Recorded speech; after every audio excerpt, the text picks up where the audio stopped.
So let's think about the topic of delegating. It's really important that leaders delegate well. You can't get everything done all by yourself. I mean, you've got a lot on your plate, and so you're going to need to delegate things, but how you do it makes a difference. One thing to think about, of course, when you're delegating is this within this particular person's lane? So their role or their area of expertise. If it's in their lane or their area of expertise, they would be a great person to delegate something to because it really multiplies then your ability to get things done. So you're not trying to get everything done yourself and down in the weeds. You're able to take care of things at a top level while somebody else is also carrying out something that needs to be done that will move the whole task going forward. Another thing that you want to do when you're delegating is make sure that you set clear expectations. There's nothing worse than giving somebody something to do and they run off and they think they're doing the right thing and then they come back and they miss the mark. So make sure that you're setting clear expectations for what you want to have on the other end once their portion is done. Another thing that really helps with delegating is getting buy-in.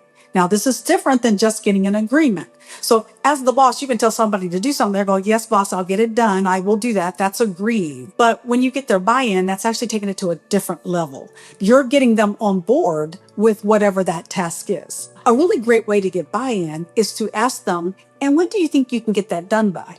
Because once they give you a time frame, now they're getting a little bit more invested in that particular task. They're saying, I can get this done by such and such a date. This also gives you the ability and the right to come back and say, how is that coming? Have you gotten that done? Where are you on that particular task? So I have a perfect example. And I was on a board and there was a certain task that needed to be done by a particular member. I asked that person, and when do you think you can get that done by?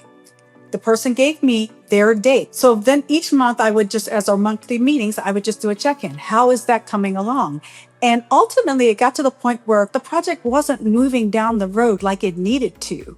And so I had to get this person additional help. I didn't want to take it from the person, but I wanted to be able to make sure that ultimately it was a success.